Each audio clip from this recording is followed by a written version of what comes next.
पिछले एपिसोड में बाजी डिमन गॉड और उसके साथ ही अपने अपने पास के बेस्ट क्लास वाले स्पिरिचुअल स्टोन का यूज करने लगे थे और उस तरह से उन्होंने वहां के फॉर्मेशन को एक्टिवेट कर दिया था। इसके बाद अगले सीन में हम देखते हैं कि इसके वजह से वहां पर एक पोर्टल ओपन हो गया था और इसका यूज करके अब वहां से एक दूसरी जगह पर आ जाते हैं। लेकिन अभी भी हम देखते हैं कि यहाँ से आगे जाने में बहुत सारा खतरा था, इसीलिए बाजी डिमन गॉड इनसे कहता है कि अब हमें यहाँ से प्यूमिस स्टोन की तरफ जाना है और अगर हम वहां तक जाने में कामयाब हो गए तो इस तरह से फर्स्ट लेवल के एंट्रेंस पर पहुंच जाएंगे। तब इसकी ऐसी बात सुनकर एंशिएंट टेम्पलर उसे कहने लगता है कि यह तो एंशिएंट गॉड की बॉडी है और इसीलिए यह तो केवल बॉडी को एक्सरसाइज करने के लिए पैसेज है। अब इतनी बात कहने के बाद हम देखते हैं कि वे फिर से यहाँ से आगे जाकर खड़े हो गए थे, जहाँ पर बाजी डिमन गॉड कहता है कि यह तो एंशिएंट गॉड का केवल एक हेयर है। लेकिन अब इसकी ऐसी बात सुनकर एंशिएंट टेम्पलर इसके ऊपर थोड़ा सा नाराज होने लगता है और फिर उससे कहता है कि बकवास के लिए भी एक लिमिट होना चाहिए, क्योंकि अगर तुम्हें ऐसा लगता है कि यह केवल एंशिएंट गॉड का हेयर है तो फिर तो इसका मतलब है कि इसकी बॉडी सुजाकू स्टार से भी बहुत बड़ी होगी। जिसके बाद इसकी बात सुनकर बाजी डिमन गॉड भी उससे कहने लगता है कि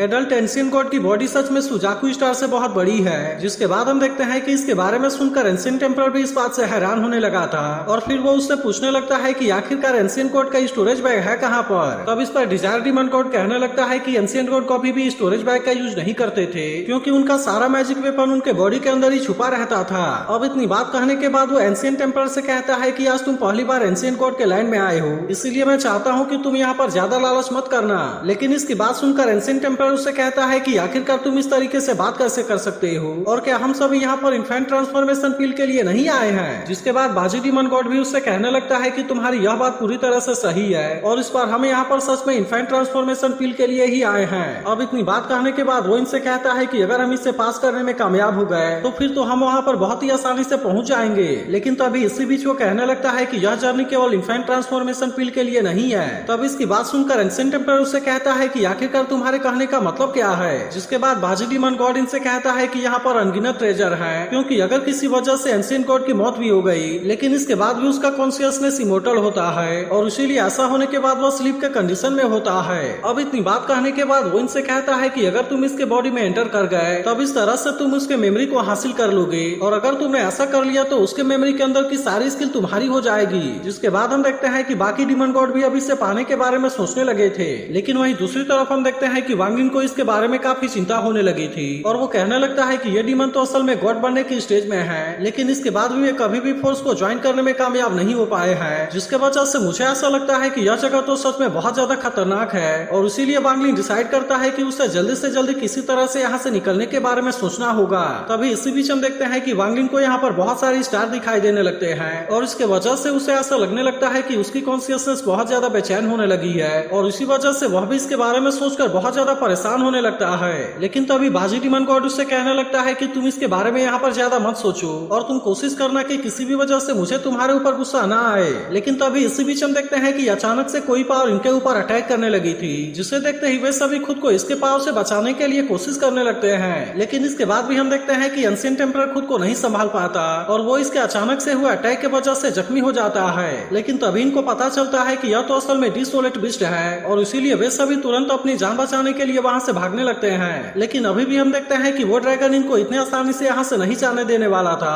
और वो तुरंत ही इनके ऊपर अटैक करने के लिए कोशिश करने लगता है। जिसके बाद हम देखते हैं कि वे सभी फिर से किसी तरह अपनी जान बचाकर यहाँ से भागने लगे थे। लेकिन जब एंशिएंट टेम्पलर ड्रैगन के सामने आने वाला होता है तो वो वांग लिन को उसके अंदर भेज देता है। लेकिन इसके बाद भी हम देखते हैं कि बाजी डिमन गॉड ने उसे टेलीपोर्ट करके ड्रैगन से बचा लिया था और अब इस तरह से वे सभी फिर से अपनी जान बचाने के लिए वहाँ से भागने लगे थे। लेकिन तभी इसी बीच हम देखते हैं कि ड्रैगन फिर से अपने पावर का यूज करके इनके ऊपर अटैक करने वाला था, जिसे देखते ही डिजायर डिमन गॉड तुरंत अपने पावर का यूज करके एंशिएंट टेम्पलर को उसके सामने फंसा देता है। अब इसके वजह से हम देखते हैं कि एंशिएंट टेम्पलर इसके सामने बहुत बुरे तरीके से फंस गया था। जिसके बाद डिजायर डिमन गॉड उससे कहता है कि यह ड्रैगन सच में बहुत ज्यादा फास्ट है और इसीलिए अब हमारे पास में ऐसा करने के अलावा और कोई ऑप्शन नहीं है। लेकिन इसके बाद हम देखते हैं कि एंशिएंट टेम्पलर भी इतने आसानी से नहीं मरना चाहता था और इसीलिए वो अपने पावर का यूज करके इसके साथ में फाइट करने के लिए रेडी हो जाता है। लेकिन आखिरकार वो यहाँ पर ड्रैगन के पावर के सामने कुछ भी नहीं कर पाता और हम देखते हैं कि वो ड्रैगन उसे निकल जाता है। तभी इसी बीच हम देखते हैं कि वो ड्रैगन फिर से बड़े स्पीड से बाकी लोगों का पीछा करने लगता है, जिसके वजह से वे सभी अब इसके सामने कुछ भी नहीं कर पाते और हम देखते हैं कि वो ड्रैगन तुरंत इनको सामने से आकर घेर लेता है। तब इसे देख वे सभी एक साथ में अपने अपने पावर का यूज करके इसके ऊपर अटैक करने लगे थे।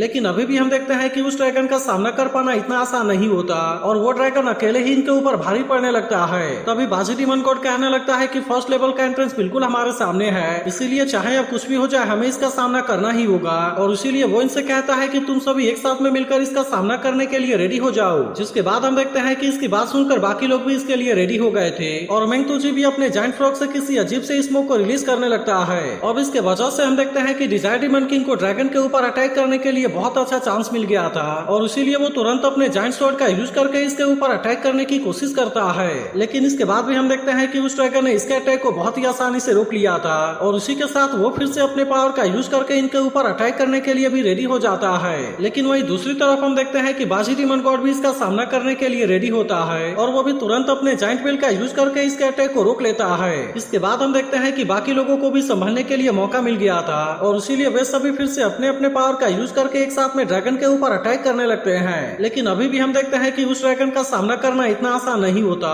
और वो भी अपने बहुत सारे पावर का यूज करके इनके ऊपर अटैक करने के लिए रेडी हो जाता है। वहीं दूसरी तरफ हम देखते हैं कि वांग लिन भी अब यहाँ पर बहुत बुरे तरीके से फंस गया था और फिर वो कहने लगता है कि बाजी डीमन गॉड यहाँ पर बचेगा या नहीं बचेगा, लेकिन इसके बाद भी मैं किसी भी तरह से यहाँ पर सरवाइव नहीं कर पाऊंगा। इसके बाद हम देखते हैं कि वो यहाँ पर मुआन के बातों को याद करने लगता है जिसने उसे बताया था कि जब एक ड्रैगन 1000 फीट लंबा होता है तब उसके पास में बहुत सारे टैलेंट और मैजिकल पावर्स होते हैं। इसी के साथ उसने कहा था कि उनका मैजिकल पावर्स और स्पेल बहुत ज्यादा पावरफुल होता है, जिसके वजह से अगर कोई गॉड लेवल वाला कल्टीवेटर भी उसके पावर का सामना करने के लिए आ गया तभी वो उसके पावर के सामने ज्यादा कुछ नहीं कर पाएगा। जिसके बाद इनके फाइट को देख वांग लिन कहने लगता है कि ये तो गॉड बनने के मिडिल स्टेज में है और इस तरह से वे इस समय गॉड लेवल के ग्रेट परफेक्शन के ड्रैगन के साथ में फाइट कर रहे हैं, जिसके वजह से ऐसा लगता है कि यहाँ पर इनके सर्वाइव करने का कोई भी चांस नहीं है। लेकिन तभी वो परेशान होते हुए कहता है कि आखिरकार इसके पास में इतनी कम स्पेल कैसे है। अब इसके वजह से उसे समझ में आ गया था कि इसमें जरूर कोई गड़बड़ है और फिर उसे पता चलता है कि असली ड्रैगन तो असल में इसके बॉडी के अंदर छुपा हुआ है। तभी इसी बीच हम देखते हैं कि उस ड्रैगन ने इनके ऊपर अटैक करना स्टार्ट कर दिया था, जिसके वजह से वे सभी एक साथ में मिलकर भी उसके सामने कुछ नहीं कर पाते।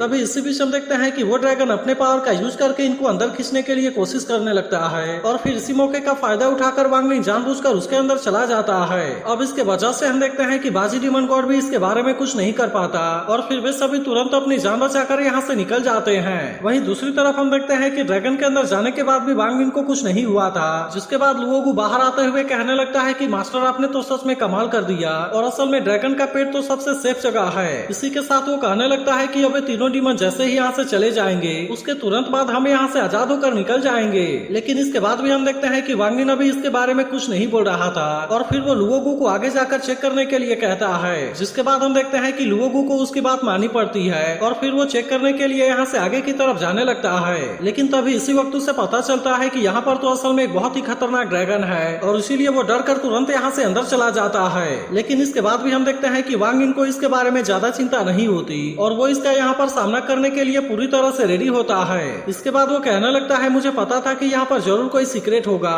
और अब इतनी बात कहने के बाद वो अपने पावर का यूज करके इसके ऊपर अटैक करने के लिए रेडी हो जाता है। जिसके बाद हम देखते हैं कि वो ड्रैगन भी अपने पावर का यूज करके इसके अटैक को रोकने लगा था और वांग लिन कहने लगता है कि बाहर तो असल में कोई भी बॉडी नहीं है जबकि वह तो केवल इसकी पावर है। तभी अचानक से हम देखते हैं कि वो ड्रैगन अपने फायर पावर का यूज करके इसके ऊपर अटैक करने के लिए कोशिश करने लगा था, जिसे देख वांग लिन भी अब किसी तरह से इसके अटैक से खुद को बचाने लगता है। लेकिन तभी इसी बीच उसे पता चल जाता है कि शायद यह असल में कोई वाइल्ड बीस्ट नहीं है, जबकि यह तो असल में कोई पैरासिटिक क्रिएचर है जो कि वाइल्ड बीस्ट के बॉडी में रहता है। अब इतनी बात कहने के बाद हम देखते हैं कि वो अपने पावर का यूज करके इसके ऊपर अटैक करने लगा था, लेकिन अब इसके वजह से वो ड्रैगन भी इसके ऊपर बहुत ज्यादा गुस्सा हो गया था और फिर वो भी तुरंत अपने पावर का यूज करके इसके ऊपर लगातार अटैक करना स्टार्ट कर देता है। लेकिन इसके बाद भी हम देखते हैं कि वांग लिन ने इसके अटैक को बहुत ही आसानी से रोक लिया था और वो फिर से अपने फ्लाइंग स्वॉर्ड का यूज करके इसके ऊपर अटैक करने के लिए चला जाता है। लेकिन वही दूसरी तरफ हम देखते हैं कि ड्रैगन भी अपने पावर का यूज करके इसके ऊपर अटैक करने के लिए कोशिश कर रहा था, जिसके बाद वांग लिन तुरंत अपने डेथ स्पेल का यूज करते हुए इसे जख्मी कर देता है और अब इस तरह से हम देखते हैं कि उसने इसके पूरे बॉडी को चीर कर इसे मार दिया था। वहीं दूसरी तरफ हम देखते हैं कि ड्रैगन की बॉडी यहाँ से नीचे की तरफ जाने लगी थी, जिसके बाद वांग लिन फिर से मुआन के बातों को याद करने लगता है और कहने लगता है उसने कहा था कि ड्रैगन के अंदर का असली ट्रेजर कोई पील नहीं होता बल्कि वो चीज असल में ड्रैगन मैरो है। जिसके बाद हम देखते हैं कि वो इसे एक बोतल के अंदर कैद कर लेता है। लेकिन वही दूसरी तरफ हम देखते हैं कि अब इसकी बाहरी बॉडी भी पूरी तरह से डिस्ट्रॉय होने लगी थी और अब इस तरह से वो यहाँ से गिरते हुए नीचे की तरफ जाने लगा था। जिसके बाद हम देखते हैं कि वांग लिन भी अब उसके अंदर से बाहर आ जाता है, लेकिन फिर उसे पता चलता है कि यह तो असल में यहाँ से पूरी तरह से गायब हो गया है। अब इसके वजह से उसे समझ में आ जाता है कि यहाँ पर उसका ज्यादा देर के लिए रुकना सही नहीं होगा और इसीलिए हम देखते हैं कि वो तुरंत यहाँ से आगे की तरफ जाने लगता है। लेकिन तभी इसी बीच हम देखते हैं कि उसे यहाँ पर अपने सामने एक इनविजिबल लेयर दिखाई देती है, जिसे देख वो हैरान होते हुए कहता है कि यह तो बहुत बड़ी प्रॉब्लम है। इसके बाद हम देखते हैं कि वो एक बड़े से स्टोन को यहाँ से आगे फेंकता है और फिर उसे पता चलता है कि यहाँ पर तो असल में उसके जैसे बहुत सारे ड्रैगन हैं, जिसके बारे में जानकर वह पूरी तरह से हैरान हो गया था। इसके बाद हम देखते हैं कि वो अपने चारों तरफ अटैक करने की कोशिश करता है, लेकिन यहाँ पर तो इसके अटैक का कोई भी असर नहीं हो रहा था और इसीलिए वो हैरान होता है कि आखिरकार यहाँ पर ऐसा कैसे हो सकता है। इसके बाद वो परेशान होते हुए कहता है कि वे अजीब क्रिएचर तो यहाँ पर एक से भी ज्यादा हैं और इसीलिए मुझे इससे बाईपास करने के लिए कोई ना कोई तरीका जरूर खोजना होगा।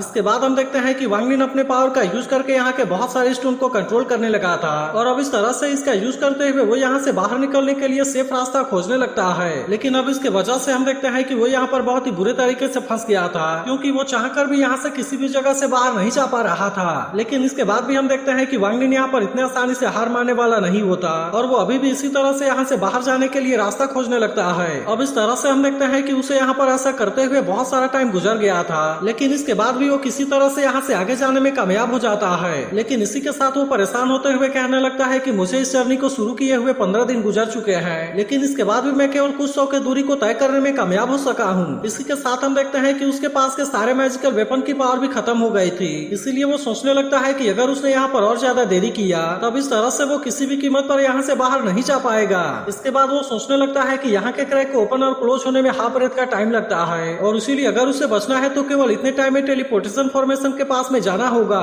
इसके बाद वो कहने लगता है कि अब मेरे पास में केवल यही आखिरी चांस बचा हुआ है और इसके बाद हम देखते हैं कि वह फिर से यहाँ से बाहर निकलने के लिए कोशिश करता है। लेकिन तभी इसी बीच हम देखते हैं कि वह फिर से इसमें फंसने वाला था, जिसके बाद अचानक से मुआन का दिया हुआ जेट टैलिस्मैन इसके सामने आ जाता है, जिसे देख वो हैरान होते हुए याद करने लगता है कि इसे तो असल में मुआन ने दिया था, क्योंकि मुआन को पता था कि कल्टीवेशन जर्नी बहुत ज्यादा खतरनाक है और इसीलिए मुआन ने उसे यहाँ जेट टैलिस्मैन दिया था ताकि अगर वो आने वाले समय में किसी परेशानी में हो तो वो इसकी मदद कर सके। जिसके बाद हम देखते हैं कि वांग लिन भी इसके पावर का यूज करने के लिए रेडी हो गया था और फिर वो तुरंत इसके पावर का यूज करके यहाँ के सारे परेशानियों को खत्म करने लगता है। अब इसके कुछ देर के बाद हम देखते हैं कि वह इसमें पूरी तरह से कामयाब हो गया था और फिर वो इस जेट टैलिस्मैन के लिए मुआन को थैंक यू भी कहता है। लेकिन तभी वो पैसेज को देख कहने लगता है कि इसमें तो बहुत ज्यादा रिस्क है और इसीलिए इसके रियल लेवल के डिफिकल्टी के बारे में इमेजिन ही नहीं किया जा सकता। इसके अलावा अभी तो मेरे पास में उतनी हाई लेवल की कल्टीवेशन लेवल भी नहीं है, जिसके वजह से अगर मैंने यहाँ पर कोई भी गलत स्टेप ले लिया तो मैं यहाँ पर पूरी तरह से फंस जाऊंगा। इसके बाद हम देखते हैं कि आखिरकार वो यहाँ से निकलने के लिए डिसाइड कर लेता है, लेकिन फिर वो जैसे ही उसके सामने आता है कोई पावर उसे रोक देती है। तभी उसे याद आता है कि इसके लिए उसे तो बेस्ट क्लास के स्पिरिचुअल स्टोन का यूज करना पड़ेगा। जिसके बाद हम देखते हैं कि वो इसके लिए अपने स्पिरिचुअल स्टोन का यूज करने के लिए ट्राई करता है, लेकिन असल में इसके वजह से यह फॉर्मेशन बिल्कुल भी ओपन नहीं होता। अब इसके वजह से उसे समझ में आ जाता है कि ऑर्डिनरी स्पिरिचुअल स्टोन तो पूरी तरह से बेकार है। जिसके बाद वो याद करने लगता है कि बाजी डिमन गॉड जब पिछली बार यहाँ पर आया था तो वह भी आधे रास्ते में से यहाँ से निकलने में कामयाब हो गया था। अब इसी के बारे में सोचकर वो कहने लगता है इसका मतलब है कि यहाँ से बाहर निकलने के लिए कोई ना कोई रास्ता जरूर होना चाहिए। लेकिन अभी भी हम देखते हैं कि उसे इसके बारे में ज्यादा कुछ समझ में नहीं आ रहा था, इसीलिए वो कहने लगता है कि अब इसके बारे में ज्यादा सोचने का कोई भी मतलब नहीं है और इसीलिए ऐसा लगता है कि अब मुझे इससे ब्रेक कर देना चाहिए। इसके बाद हम देखते हैं कि वांग लिन यहाँ से आगे की तरफ जाने लगता है। तो अगर एक्सप्लेनेशन अच्छी लगी हो तो वीडियो को लाइक और इस पर एक कमेंट करके जरूर बताना और अगर आपने इसके पिछले एपिसोड को मिस कर दिया हो तो लेफ्ट वाली वीडियो जरूर देख लेना।